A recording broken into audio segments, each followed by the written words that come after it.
Isang magandang araw. Ngayon ay tatalakayin natin ang tungkol sa nutritional considerations during adolescence.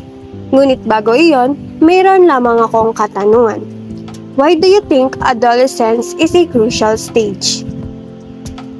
Alam ko na ang ilan sa inyo ay alam na ang sagot kung bakit nga ba ang adolescent stage ay napakahalaga. Ngunit ating ulit itong talakayin upang malaman ng iba pa ang mahalagang aspeto tungkol sa adolescent stage. Kaya naman, atin na itong simulan. Ang una nating malalaman tungkol sa adolescent stage ay, it is the period in which a child grows up into a mature man or woman. Ang adolescent stage ay isang yugto sa buhay ng tao kung saan ang isang bata ay nagmumula sa pagiging batang musmos patungo sa pagiging isang may kahulugan at responsable na lalaki o babae. Ito ang panahon kung saan nagaganap ang mga pagbabago sa katawan, damdamin at pag-uugali ng isang individual. Sa panahong ito, ang mga kabataan ay nahaharap sa iba't ibang hamon at pagsubok habang hinahanap nila ang kanilang sariling pagkakakilanlan at layunin sa buhay. Also, these periods begins with the onset of puberty, which is the appearance of secondary sexual characteristics.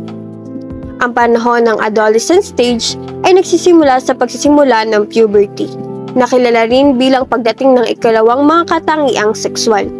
Ito ay ang yugto sa buhay ng isang tao kung saan ang kanilang katawan ay nagsisimulang magbago upang magpakita ng mga sexual characteristic na hindi naman makikita sa mga bata. Halimbawa nito ay ang paglaki ng dibdib at balakang ng mga kababaihan at ang pagtubo naman ng balbas at begote sa mga kalalakihan. Ang pagsisimulang ito ng puberty ay nagtatakda ng simula ng panahon ng pagiging adolescence at ang mga pagbabagong kaakibat nito ay ang pisikal, emosyonal at sosyal na aspeto ng buhay ng isang individual. This occurs between 12 to 19 years old and it can be considered a transitional phase between childhood and adulthood. Ang puberty o ang pagsisimula ng ikalawang mga katangiang sexual ay karaniwang nangyayari sa pagitan ng edad na 12 hanggang 19 years old. Ito ang panahon ng adolescence, isang yugto sa buhay kung saan ang mga kabataan ay dumaraan sa mga pagbabago sa kanilang katawan, damdamin at kaisipan. Tinatawag itong transitional phase sapagkat ito ang panahon kung saan ang isang tao ay naglalakbay mula sa pagiging bata tungo sa pagiging adult. Sa panahong ito, ang mga kabataan ay natututong mag-adapt sa mga bagong responsibilidad at pagkakataon na kaakibat ng pagiging matanda. Samantalang nagpapatuloy sila sa proseso ng pagtuklas at pagpapalakas ng kanilang sariling pagkakakilanlan at pagpapasya sa buhay. Adolescence is a period of dynamic change. These changes occur in all spheres of development of the human potential, physical, emotional, intellectual, and even spiritual. Sa usaping pisikal, sa panahong ito, ang katawan ng isang tao ay dumadaan sa mga malaking pagbabago, tulad ng paglaki ng katawan, pagbabago ng hugis, at pag-unlad ng sexual na mga katangian. Ito ay ang panahon kung saan nakikita na ang pagbabago sa itsura ng isang individual. Sumunod naman dito ay sa emosyonal. Ang adolescence ay puno ng emosyonal na pagsubok at pagbabago. Madalas na ang mga pagbabago ng mga damdamin tulad na lamang ng pagiging masaya, bigla ang pagiging malungkot, galit at ang pagkabalisa. Ito ay bahagi ng proseso ng pagtuklas at pag-unawa sa sariling identidad at kahalagahan. Sa intelektual naman, habang nag-e-evolve ang kanilang kakayahan sa pag-iisip, ang mga kabataan ay nagkakaroon ng mas malalim na pag-unawa sa mundo at sa kanilang sariling mga kakayahan. So kapag adolescence na, ay nagbibigay daan sa mas malalim na pag-aaral at pag-unlad sa mga intelektual na kakayahan. Ang panghuli ay spiritual.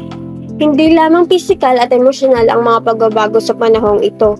Maaari rin itong maging pagkakataon para sa paglalakbay sa espiritual na aspeto ng buhay, kung saan ang mga kabataan ay naghahanap ng kahulugan at layunin sa kanilang buhay at nagtataguyod ng kanilang mga paniniwala at mga halaga.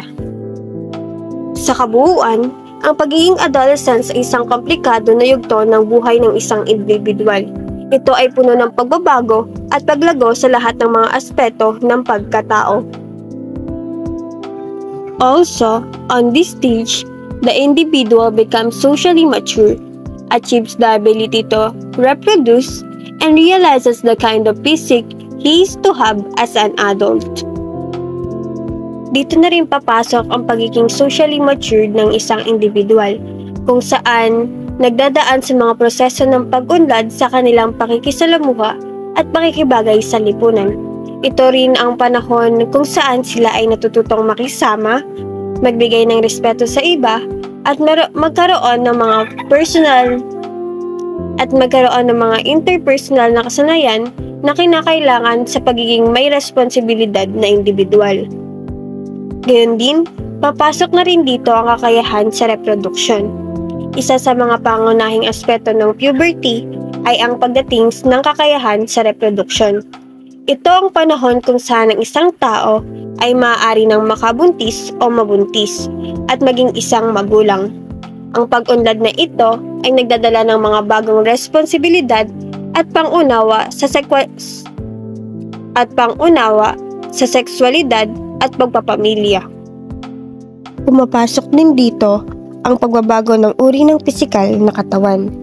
Kapag nasa stage na ng pagiging adolescence, ang katawan ng isang tao ay nagdaraos ng mga malalaking pagbabago sa anyo at hugis. Ang mga sexual na katangian tulad ng paglaki ng dibdib at balakang sa mga kababaihan at pagtubo naman ng balbas at bigote sa mga kalalakihan. Gayon din ang pagtubo ng mga pubic hair sa mga kababaihan at kalalakihan. Sa kabuuan, ang pagiging adolescence ay isang mahalagang yugto sa buhay ng tao, kung saan sila ay nagiging handa para sa mga aspeto ng adultong buhay tulad ng pakikisalamuha sa lipunan, reproduction, at pagkakaroon ng tamang katawan. There are 3 stages of adolescence: the prepubescence, pubescence, and postpubescence. Prepubescence. The adolescent at this stage starts to experience altered endocrine activities. Although the physical changes associated with endocrine activities may not be apparent. Sa yugto ng prepubescence, ang mga bata ay nararanasan ng mga pagbabagong biological sa kanilang katawan. Bagaman may mga pagbabagong nagaganap sa kanilang endocrine system o hormonal system, ang mga pisikal na pagbabago na kaugnay ng mga aktibidad ng mga ito ay maaaring hindi pa gaanong malinaw o halata sa panlabas na anyo ng katawan ng isang bata. Postpubescence. At this stage, maturation is almost complete. It is characterized by terminal deceleration of growth, increase in muscle development, and maturation of sex organs function. Sa yugto ng postpubescence, ang pag-unlad ng katawan ay halos kumpleto na.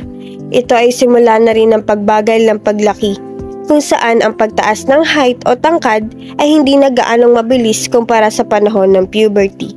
Halimbawa, isang lalaki na pumapasok na sa postpubescent stage ay maaaring hindi na tumangkad ng gusto tulad ng dati. Ngayon ay tapos na tayo sa ating discussion tungkol sa introduction ng nutritional considerations during adolescence.